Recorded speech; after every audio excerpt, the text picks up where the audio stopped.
Hai, salam sejahtera. Selamat datang ke podcast Suara Nadi, sebuah podcast yang diterbitkan oleh Penang Institute. Pada episod kali ini, kita berbual bersama saudara Ruhan Syahril Abdul Halim atau lebih dikenali sebagai Koi. Beliau merupakan seorang penyelidik di Institut Kajian Etnik di Universiti Kebangsaan Malaysia. Sewaktu bertemu beliau di Bangi baru-baru ini, saya mengajak beliau untuk menghuraikan tentang politik identiti yang dilihat semakin menjadi-jadi di Malaysia. Ruhan menjelaskan tentang konsep perpaduan, konsep keterpenaman Melayu sebagaimana yang beliau kemukakan dalam banyak tulisan dan akhirnya membentangkan jalan keluar kepada kekusutan politik berasaskan identiti agama dan kaum di negara ini. Selamat mendengar. Okey, pertama sekali aku nak ucapkan terima kasih lah pada Din dan juga kepada Penang Institute lah yang jemput aku untuk sama-sama berbincang lah. Okay, persoalan tentang perpaduan ni, aku rasa mungkin dia bukan sahaja menjadi suatu aspirasi kepada orang Melayu, tetapi juga aspirasi kepada bangsa-bangsa yang lain jugalah kan. Maksudnya dalam konteks nation state tu, negara bangsa moden, apabila bangsa tu ada negara dia sendiri, dia memang ada kecenderungan dan juga aspirasi lah untuk menyatukan. Tetapi hakikatnya bukan sahaja di kalangan orang Melayu, tetapi komuniti-komuniti lain juga kan. Persoalan perpaduan ni adalah satu persoalan yang sering juga diangkat. Contohnya aku bagi komuniti Cina pun ada juga keinginan untuk menyatukan di dalam satu payung contohnya kan. Okay. Begitu juga komuniti India, komuniti di Borneo contohnya orang-orang Dayak istilah Dayak tu sebagai salah satu daripada istilah untuk mengumpulkan komuniti-komuniti yang sekarang ini dikategorikan dan dinamakan sebagai orang asal. Begitu juga dengan di Sabah Kadazan. Daripada Kadazan dia jadi KD, Kadazan Dusun. Daripada Kadazan Dusun jadi KDM, Kadazan Dusun Murud. Ini adalah usaha-usaha yang dibuat oleh komuniti-komuniti yang ada kesedaran ataupun bila munculnya kesedaran kebangsaan.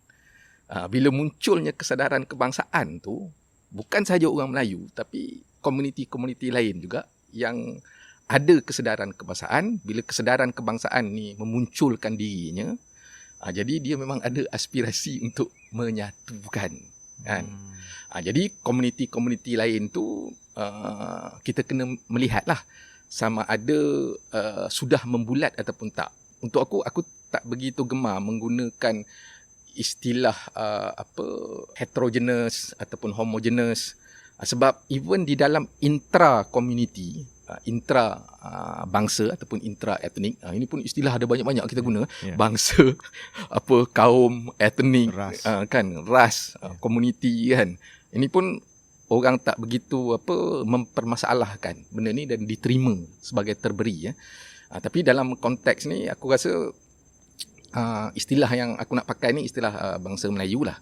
Bangsa Melayu ni bukan saja bangsa Melayu just sebagai penekanan sedikit, penegasan, bukan saja bangsa Melayu tapi bangsa-bangsa yang lain juga. Bila munculnya kesedaran kebangsaan tu sebagai satu fenomena moden, memang ada kecenderungan dan aspirasi untuk menyatu. Tetapi hakikatnya komuniti manusia ni di dalam intra komuniti pun ada berbagai-bagai pecahan lah. Itu merupakan sesuatu yang aku rasa agak normal lah. Masyarakat Cina pun ada pecahan-pecahan dia, masyarakat India, Sabah, Sarawak, begitu juga dengan masyarakat Melayu lah kan. Jadi dalam konteks masyarakat Melayu ni, hakikat heterogeneity ataupun kerencaman kepelbagaian di dalam masyarakat Melayu sendiri, di dalam mengkonseptualisasikan idea tentang penyatuan tu memang ada, tapi berbagai-bagai. Dia punya bentuk dia punya idea dia berbagai-bagai. Tetapi sebagai suatu komuniti yang bersifat identiti komuniti yang bersifat identiti ni ada banyak. Dalam konteks ni identiti bangsa tu lah, identiti bangsa ataupun dalam bahasa Inggeris nation. Aku punya pandangan dia sudah membulat. Dia bukannya suatu identiti bangsa yang masih lagi macam mencari-cari, tak begitu jelas apa semua. Aku rasa dia sudah membulat. Tetapi membulat maksudnya sudah membulat tu maknanya dia sudah sampai ke satu tahap yang dia memunculkan diri dia sebagai satu bangsa lah, as a nation. As a nation. Dan sebagai nation tu, sebagai bangsa tu, itu satu fenomena moden lah. Maknanya ada proses-proses sejarah yang telah bergulir, yang pada akhirnya komuniti di kepulauan yang kita namakan sekarang ni Alam Melayu ataupun Nusantara kan, bertemu di satu wilayah geografi atau unit politik yang dibentuk oleh British, iaitu British Malaya. Bertemu dan kemudian ada proses-proses sejarah dan infrastruktur yang sebenarnya dibina oleh penjajah sendiri yang mendorong kepada pembulatan. Pembulatan di dalam pencarian identiti Melayu tu. Dia bulat, tetapi bulat dia tu dia kadang-kadang ada lonjong sikit, ada ni, itu biasa. Tapi di dalam konteks rasa kemelayuan tu, aku tak bercakap kepada semua orang Melayu lah. Macam tulisan yang pernah aku buat tu tentang keterpedaman Melayu tu, dia tidak semestinya semua orang mesti merasa ada perasaan Melayu tu. Tetapi sudah cukup kan mengambil term sosiologi lah, Durkheim kan. Aku tak tahu kau pernah dengar istilah ni, collective conscience. Apa itu yang dimaksudkan dalam collective conscience adalah nilai, tata laku, pandangan yang bukan semestinya semua anggota di dalam komuniti itu, tetapi majoriti ada merasakan nilai itu ke ataupun identiti itu ke. Jadi dalam konteks persoalan tadi, persoalan perpaduan tadi persoalan perpaduan tu, ia merupakan satu aspirasi kan, tetapi pembulatannya sudah ada untuk aku. Dan pembulatannya sudah ada. Sebab benda ni adalah melibatkan, bila kita bercakap tentang kebangsaan ataupun nasionalisme lah, aku menggunakan istilah kebangsaan, tapi boleh juga ditukar ganti dengan nasionalisme, adalah juga bukan hanya idea ataupun pemikiran, tetapi dia juga perasaan. Sentimen dia ada sentimen tu, perasaan. Dan perasaan Melayu tu, aku rasa dari hasil proses sejarah yang dilalui, dirasakan lah oleh kebanyakan, bukan semua, tapi kebanyakan anggota-anggota yang dinamakan sekarang ini sebagai Melayu. Dia dulu mungkin Bugis ke, dia dulu mungkin Jawa ke, dia dulu mungkin ada darah-darah Turki ke, keturunan Turki ke, tetapi dari proses sejarah terjadinya semacam pembulatan perasaan tentang Melayu, merasakan dia adalah Melayu. Ya, satu yang mungkin aku boleh dapat daripada penjelasan tadi adalah identiti ni bukan satu, jadi bukan homogeneous. Jadi orang boleh bertukar-tukar identiti pada bila-bila masa lah, lebih kurang. Dan mungkin juga ada identiti yang boleh dikatakan yang dominan, yang lebih dominan, dan ada yang tidak, yang kurang dominan lah. Maksudnya mungkin kalau dalam kes Melayu, ada identiti Melayu tu jadi identiti yang dominan. Orang sering menyebut Melayu secara kalau kita bertemu atau dalam berbual ke macam mana, contohnya Melayu macam tu. Tapi dalam keadaan yang lain, orang yang sama juga boleh identify diri dia dengan identiti yang berbeza lah. Betul. Macam gitu kan.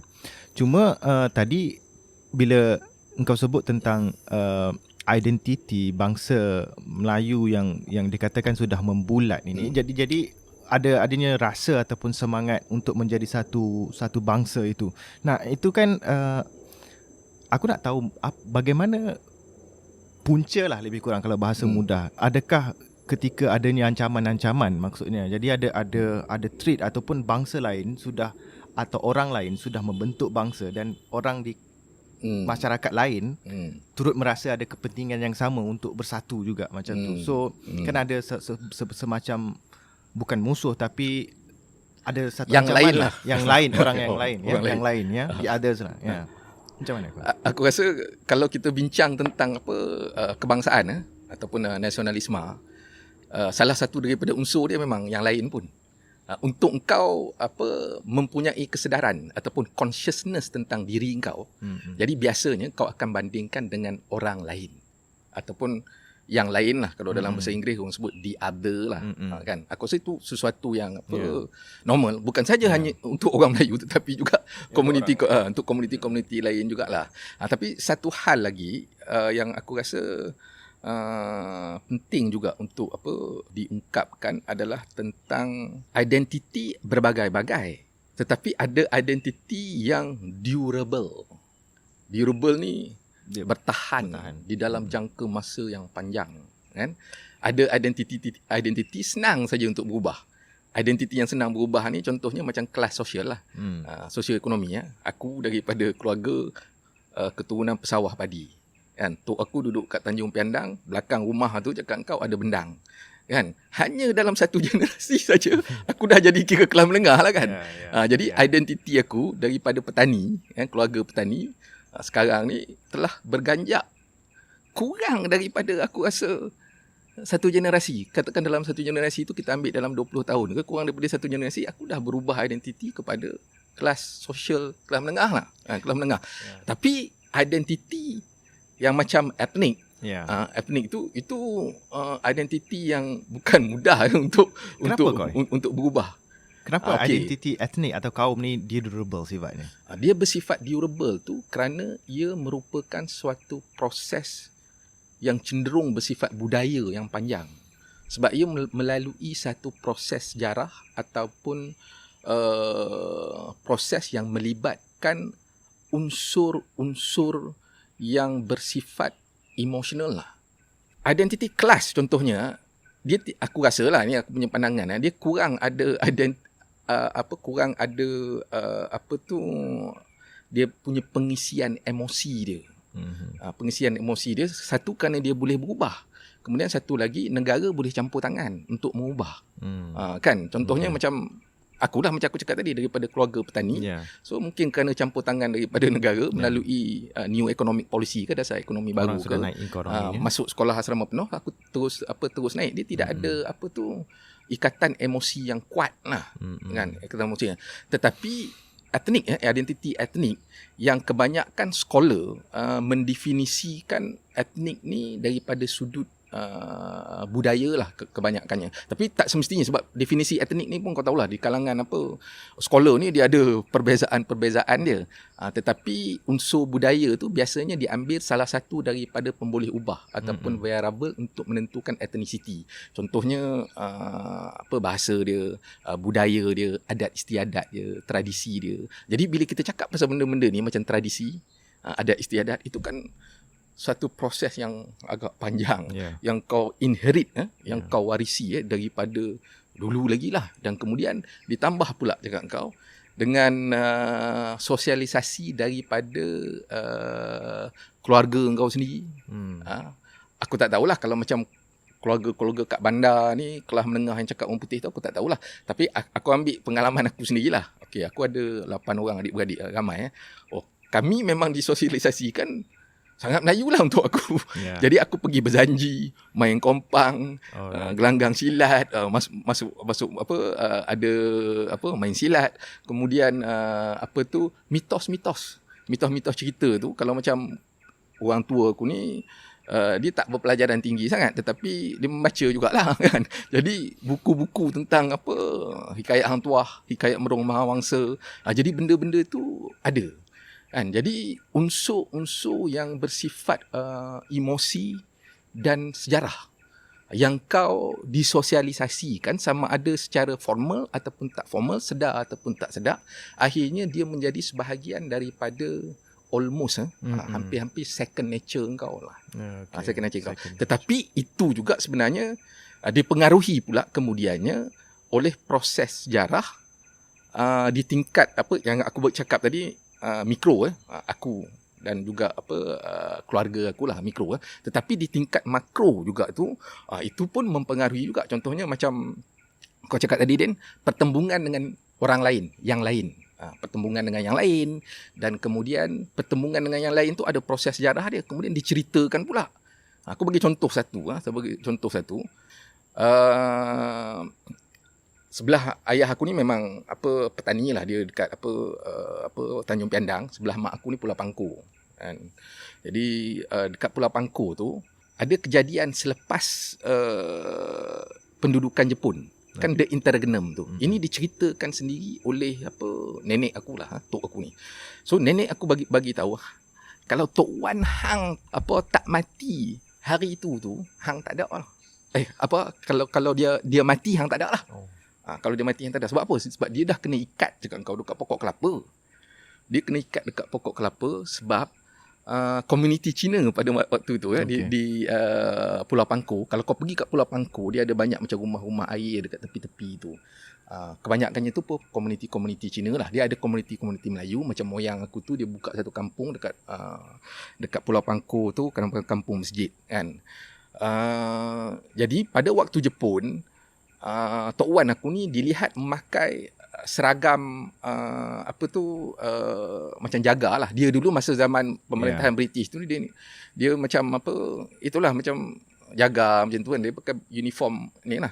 Jadi bila Jepun datang, dia continue pakai seragam tu. Jadi China pada waktu tu melihat dia sebagai collaborator. Jadi bila Jepun tumbang, dia orang tarik lah. Ini kalau baca Chia Bongking kan. Chia Bongking tu kira pembalasan lah. Jadi tok aku ni kena ikat, tok wan aku ni kena ikat dekat tu. Dan pada waktu tu orang panggil bintang 3 lah. Bintang 3 pada waktu tu memang dah nak sembelih dah tok aku. Tapi moyang aku ni dia datang daripada Tanah Besar, Menanjung, nak pergi ke pulau tu. Jadi macam mana dia nak masuk, benda ni ada mitos-mitos tau. Sebab aku nak tarik balik tentang bagaimana kesedaran benda tu kan. So dia tarik dia nak masuk tu komuniti bintang 3 ni, orang 3 biasanya diasosiasikan dengan Cina lah kan. Jadi diorang jaga dekat pelabuhan, untuk memastikan supaya tak ada orang masuk. Tak ada orang masuk. Jadi moyang aku ni macam mana dia nak masuk, sebab dia nak selamatkan, cakap engkau dia punya menantu ni kan, yang kahwin dengan tok aku ni, tok wan aku ni. Jadi dia bakar kat tepi-tepi yang rumah dekat tepi-tepi jeti tu kan, ada macam pancang-pancang kayu banyak tu, dia bakar. Jadi orang sibuk nak padamkan, dia masuk ke Pulau Pangkor. Ni cerita daripada nenek aku. So dia masuk ke Pulau Pangkor, orang bagi tahu menantu kau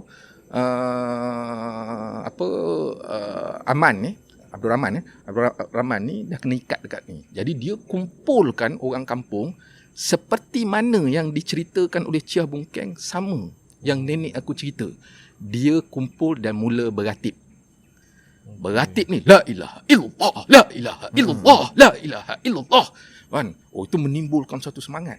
Sebiji macam diceritakan oleh Chia Bongking. Jadi dia datang cakap engkau dengan kata-kata yang mungkin yang bersemangat tu, la ilaha illallah, la ilaha illallah kan. Jadi bintang 3 takut kan. Lepas tu lepaskan tok aku. Jadi sebab tok wan aku ni lepas, maka aku pun lahir lah. Kalau dia tak lahir. Jadi jadi point dia macam ni. Point dia kan, kalau kau tengok cerita tu, dia menceritakan satu dikotomi. Aku sebenarnya tak menggunakan perkataan Cina lah, sebab aku tak suka nak ethnicizekan benda tu. Aku guna bintang 3. Tetapi bila dia cerita tu, dia cerita guna Cina lah. Cina dah tangkap tok hang kan. Lepas tu moyang hang pun mai kan. Depa dah nak sembelih dah tok hang. Macam tu kan. Jadi cerita tu adalah cerita yang disosialisasikan di tingkat mikro. Tetapi aku bawa lah cerita ni. Sampai sekarang aku ingat cerita tu. Sebab cerita tu satu yang getir. Tetapi pada masa yang sama, itu mikro, tetapi di tingkat makro ni pun juga, kau pun tahulah, dasar-dasar yang dilakukan oleh penjajah British ni, itu memperteguhkan lagi kesedaran etnik itu. Jadi bila kesedaran etnik tu daripada tradisi, adat istiadat, kemudian proses-proses sejarah, dan dia jadi membulat, dan kemudian dia dibawa, jadi susah untuk dikeluarkan, untuk merentas identiti itu berbanding dengan identiti-identiti lain. Tapi untuk aku rasa tak ada masalah pun untuk engkau ada kesedaran etnik. Cumanya yang menjadi permasalahan bagaimana untuk memastikan hakikat kepelbagaian ini, sebab ethnicity ni adalah suatu hakikat kehidupan di dalam dunia sekarang ni. Kita ada berbagai-bagai komuniti yang berbilang budaya. Tetapi bagaimana untuk menguruskan kerencaman dan kepelbagaian ni dengan adil dan saksama. Aku rasa itu sebenarnya kunci dia, Din. Aku tak tahulah orang lain kan. Orang lain mungkin rasa macam sukar untuk menerima kepelbagaian. Untuk aku kepelbagaian ni adalah satu hakikat. Jadi yang pentingnya sekarang adalah bagaimana untuk kau menguruskan supaya setiap komuniti, setiap etnik, setiap suku bangsa tu merasa ia dilayan secara adil, saksama dan manusiawi. Berkait dengan persoalan identiti tadi, ada satu lagi persoalan ataupun konsep lah yang kau sendiri sebutkan, iaitu keterpendaman Melayu. Dan ini kalau kita tengok selepas pilihan raya 2018, lepas tu, dan ada beberapa siri pilihan raya kecil yang menunjukkan atau menampakkan bahawa Pakatan Harapan pada waktu itu sudah merudum lah prestasi dia di beberapa siri pilihan raya kecil. Dan apa yang engkau cadangkan adalah ini adalah manifestation kepada suatu keterpendaman Melayu pada waktu tu. Mungkin boleh jelaskan sedikit apa yang dimaksudkan lah dengan keterpendaman tu. Okey, mungkin kita pergi sedikit kepada a little bit of history in terms of that particular article lah, writing tu. Tajuk tulisan tu kalau tak silap aku Pakatan Harapan kalah undi Melayu. Alright. Apa implikasinya? Itu tulisan tu tak silap aku 2-3 bulan selepas baru selepas pilihan raya 2018. Aku rasa mungkin 2-3 bulan. Aku masa tu bentang dekat IKMAS kan. Aku punya tesis pada waktu tu adalah macam ni lebih kurang 2-3 bulan lah selepas 2018. Aku kata kalau benda ni kau tak tangani, aku tak menggunakan perkataan keterpendaman kalau tak silap aku pada tulisan tu. Aku rasa kata kalau sekiranya benda-benda yang sedang bergelojak pada waktu tu, iaitu soal UiTM, soal Tommy Thomas, soal Lim Guan Eng jadi Menteri Kewangan kan, benda-benda tu ada banyak. Last kali perhimpunan ISET tu lah kan. Tapi aku rasa aku tak tulis perhimpunan ISET tu sebab belum lagi perhimpunan ISET. Tapi pada waktu tu aku menyatakan bahawasanya jika tidak disusun kan, jika tidak ditangani lah dengan cermat kan, perkara-perkara yang sedang bergelojak pada waktu itu, kemungkinan PAS dengan UMNO akan menyusun dan membentuk satu koalisi yang berbentuk Melayu lah sifat dia, parti seperti Permuafakatan Melayu lah. Dan ternyata selepas pada itu mereka membentuk. Jadi aku nak mengambil satu daripada tulisan oleh Ernest Gellner. Aku tak tahu macam mana nak pronounce dia. Ernst Gellner ataupun Ernest Gellner. Dia antara guru kepada Anthony Smith lah. Guru dia profesor dalam bidang nasionalisme. Jadi dia kata benda yang paling sensitif untuk seorang nasionalis ialah apabila dia melihat negaranya diperintah dan ditadbir orang yang bukan daripada bangsa dia. Jadi dalam konteks pilihan raya 2018 tu, dalam aku punya tulisan tu dekat Neon Berapi tu, aku rasa sangat jelas. Pakatan tak menang undi Melayu. Dia menang atas undi bukan Melayu. Pada waktu tu sebab aku ada bagilah dia punya data apa semua. Jadi dalam konteks tu kena dengan apa yang Gellner cakap kan, yang menunjukkan bahawasanya ada satu persepsi bahawasanya kerajaan Melayu tu, kerajaan yang dipimpin oleh orang Melayu tu untuk persepsi. Tapi persepsi ni dalam politik ni sangat mempengaruhi. Betul. Jadi kerana itu dia mendorong kepada satu bentuk penyatuan lah. Dan penyatuan ni of course digunakan pula oleh elit-elit politik untuk menggembeling rasa ketidakpuasan hati orang Melayu. Tetapi persoalan dia macam ni yang jarang orang jawab. Orang selalu mengatakan bahawasanya elit memanipulasi sentimen etnik. Itu sebenarnya tak cukup sebab ada banyak hal kan yang elit memanipulasi kan, tetapi tidak tertangkap oleh emosi. Tetapi di dalam soal ni itu tertangkap emosi dia. Maknanya dia dipengaruhi Kan? Jadi kita tidak boleh mengatakan bahawanya elit memanipulasi semata-mata. Dia mesti ada jawapan-jawapan lain. Dan kena ingat juga, pemanipulasian ini bukan dilakukan hanya sekarang. Sebelum-sebelum ini pun telah dilakukan. Jadi persoalan dia, kenapa kan apa yang dipancing, kemungkinan elit-elit ini memancing, dimakan oleh komuniti itu.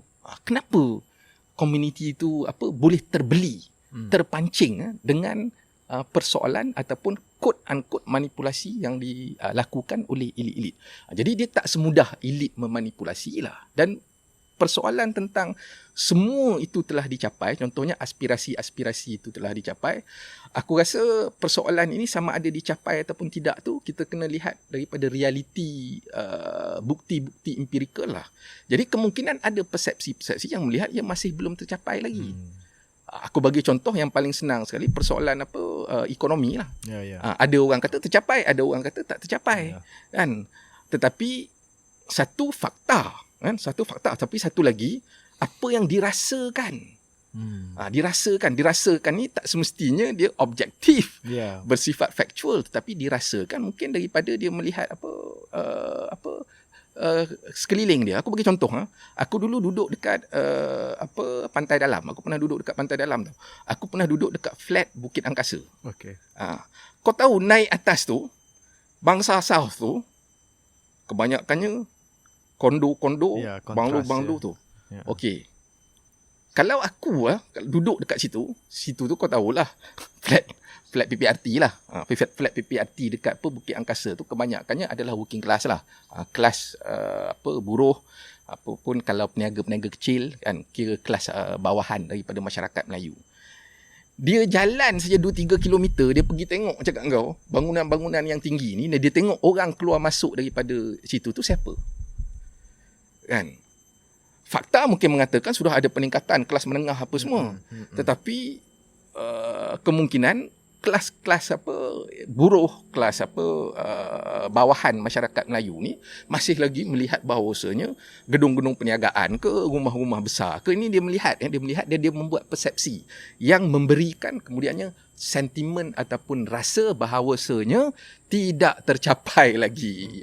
Kan? Jadi itu satu.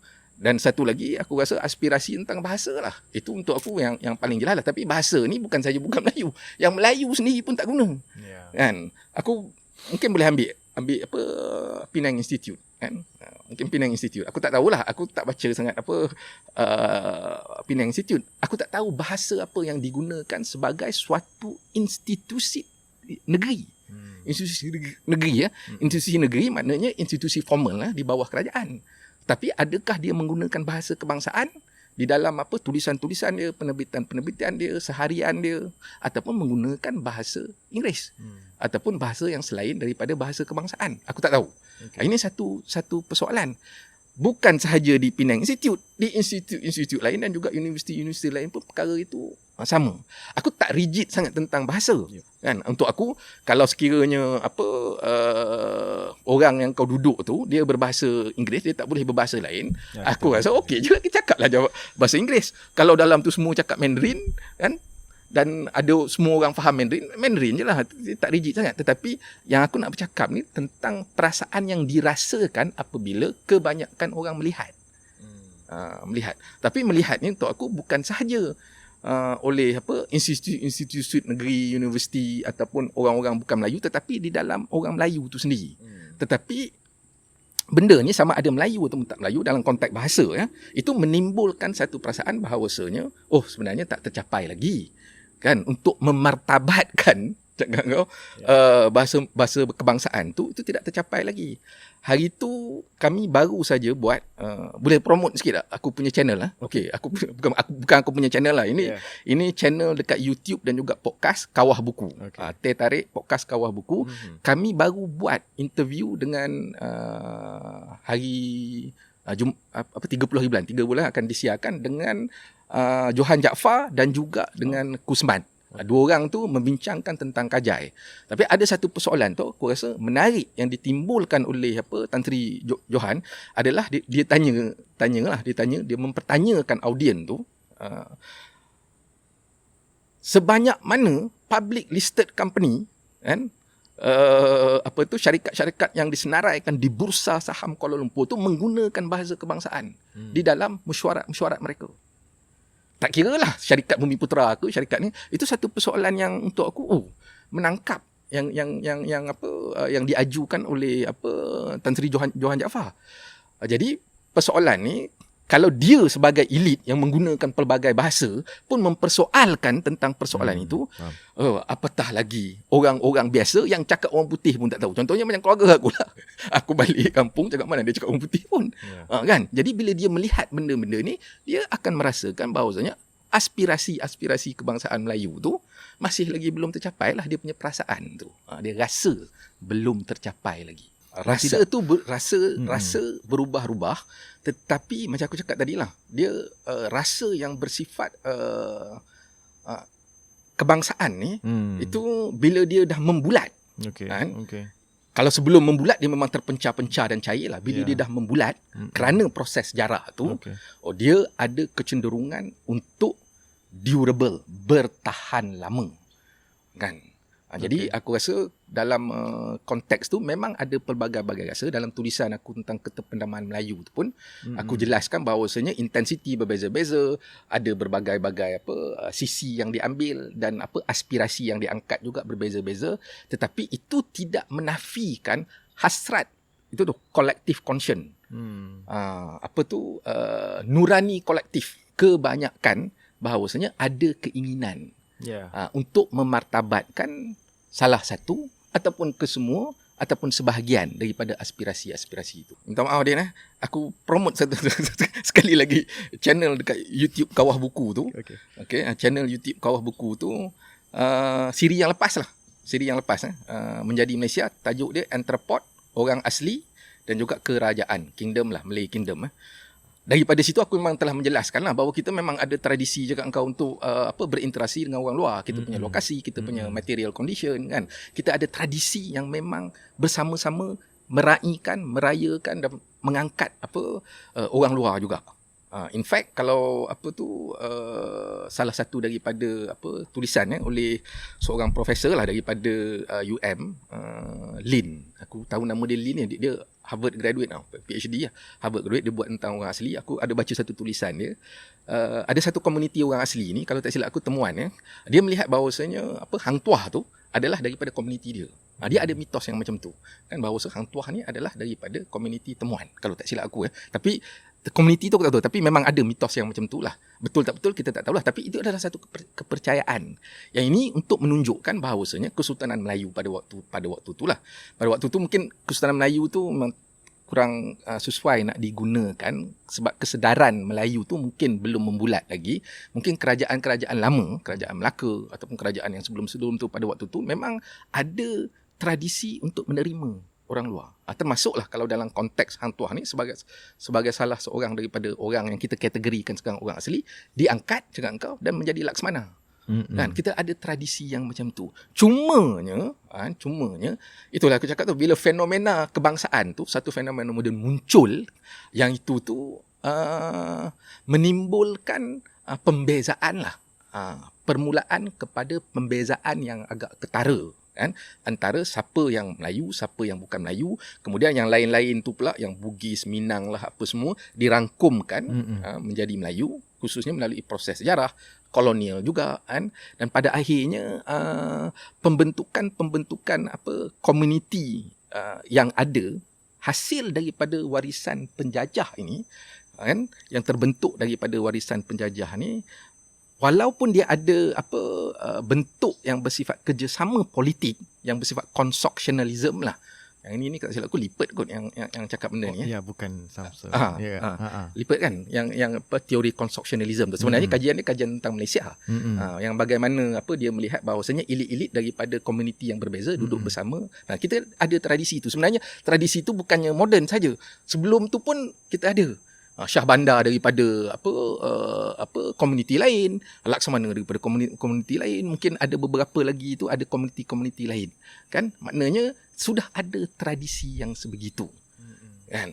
Tetapi pada masa yang sama, macam aku cakap tadi, pembulatan kemelayuan tu kan, yang timbul hasil daripada kesedaran kebangsaan lah, itu mula cakap engkau munculnya perasaan membezakan dengan agak ketara lah.